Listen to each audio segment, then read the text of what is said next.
Welcome back. Well, today's book is written in a style called creative nonfiction. Nonfiction tells a story about events that really happened. Events that are true are called facts, but in this style of writing, it is understood that some details will be added or changed to highlight themes or ideas. This book is about Maria Anna Mozart, a real person. She was the older sister of Wolfgang Amadeus Mozart, a very famous musician in the 18th century. She was called Nannerl by her family, and she called him Wolfie. I Am Mozart Too, The Lost Genius of Maria Anna Mozart. Words by Audrey Adis. Illustrations by Adelina Lirius. Audrey grew up in New England and holds degrees in theater and psychology. She writes about people who follow their hearts, staying true to their dreams. She now lives in South Florida with her husband, son, and a persnickety Pomeranian called Cookie. Adelina is an illustrator based in Stockholm. 2 weeks ago, we read another book she illustrated, Rivka's Presence. Adelina loves painting imaginary scenes, portraying nature, and depicting the different cultures she grew up with. To everyone who has heard of my famous younger brother Wolfgang, but has never heard of me. Papa always had a violin tucked under his chin. When his friends came to our home in Salzburg, they made music for the angels. I knew I had to make music too. Please, Papa, teach me to play the harpsichord. I climbed onto the wooden bench. Papa placed each of my fingers on a smooth ivory key. Using one finger at a time, I pressed down hard. Each key sang back to me in its own special voice. I practiced for hours each day.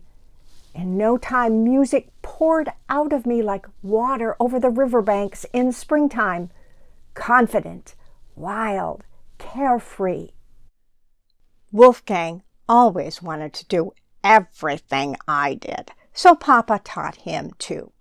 Within a few months, we were playing side by side, faster and faster, memorizing more and more difficult pieces. By the time I was 10, Papa bragged that I was the best child musician in Europe. He arranged for me to play in the concert halls of Munich, Linz, and Paris. Wolfie came along to play the easier pieces. At first, my hands shook. What if I made a mistake? But each time we performed, applause filled the room. By the time we reached Paris, my fears had disappeared. We stopped in Vienna to perform for the Empress Maria Theresa. Wolfie and I played blindfolded. The audience begged for more. So much fuss over a silly trick that wasn't the least bit hard to do. The Empress was kinder than she looked. She sent us fancy clothes and filled Papa's pouch with gold coins. Back in Salzburg, Papa gave us new pieces to play, more difficult and exciting than anything we'd seen before. I could hear the music before my fingers touched the keys. These notes needed me, and I needed them. Together, we would bring their magic into the world. Wolfie and I practiced all day. 2 bodies, 4 hands, 1 perfect purpose. Months later, we packed our valises again. This time, we made a grand tour, playing in cities from Munich to London to Lyon. During the long, bumpy carriage rides from town to town, Wolfie and I invented a magic kingdom. It had a secret language. And no grown-ups. I also did something else that was just a little bit naughty. When we were not practicing or performing, I wrote music.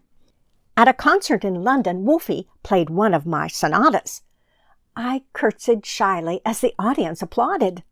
Wolfie beamed with pride. But off to the side, Papa fumed. Girls were not allowed to compose. He ordered me never to write music again. That night, I prayed for God to make me a boy. Soon after we returned home, Papa planned our next tour, but something was different. When I practiced, he didn't compliment the lift of my wrist or fuss over the crescendos in my sonatas. You and Mama will stay here. You are 18. Soon you will marry. Marry? Music was my only love. Please, Papa, let me come with you. I played the most difficult pieces for him. Perfect, every one. Wolfie watched, helpless against Papa's power and fearful of his anger. We both knew Papa's decision was final. The day Papa and Wolfie set out for Italy, there was no music in my heart. They were away for months or years at a time. While they were gone, I wrote sonatas and concertos. I couldn't help it. The music in my head begged to be free. Wolfie and I sent each other our compositions. He said my work was brilliant. So was his. Years later, Wolfie invited me to Munich to hear his opera Idomeneo. But that was not the best part. After Munich, we would perform together in Augsburg. It had been years since Papa had allowed me to play in public. Wolfie and I sat close, our arms weaving over and under each other in an elaborate dance across the keyboard. My heart soared. After the performance, Wolfie pulled me aside. "Come with me to Vienna," he pleaded. "We could give concerts together again. Girls are writing music now. You could too." But it was not to be. A daughter could not disobey her father. Once we returned home, Wolfie's letters came less frequently. Without word from my dear brother, it became harder for me to write music. My heart felt cold and empty.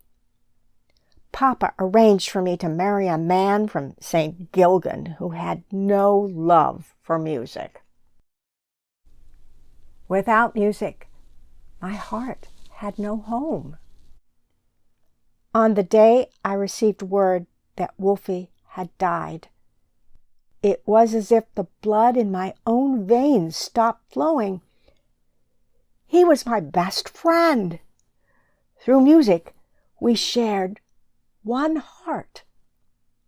I ran my fingers over the compositions he had sent me years ago. Could the genius who had written those melodies really be gone? I returned to Salzburg after my husband died. It seemed ages since I had played the harpsichord, but when I laid my fingers on the keys, music poured through my hands. My heart had not forgotten its first true love. I was, after all, a Mozart. The end.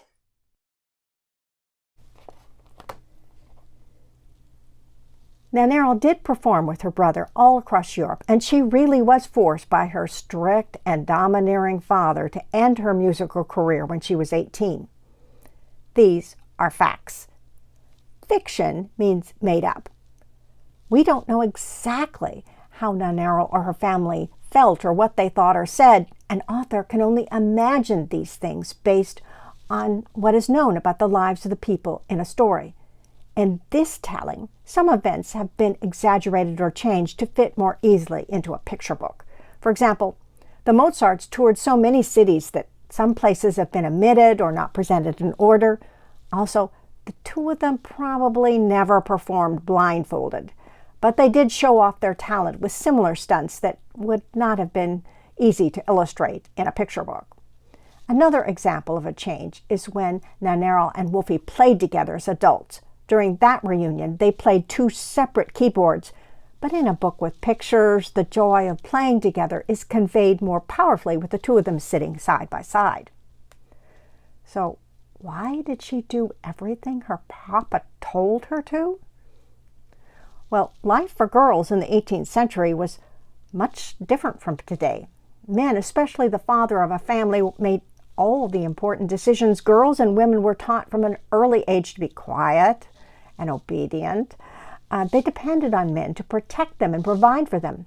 Nannerl was lucky to have had opportunities to travel and see the world when she was young, but when her father pushed her aside to focus on her brother's career, there was not much she could do. Perhaps some girls would have disobeyed their father, but there's not much evidence that Nannerl ever did. This book is so sad in many ways, but it is also joyful. Just like our own lives, each of us has happy times, and each of us goes through not so happy times. But one thing in our lives never changes. One thing we can hold on to even in sad times. Jesus is always with us. Jesus always loves us. Jesus has promised that one day we will see him face to face, and everything will be new. Come back next week, and we'll have another story.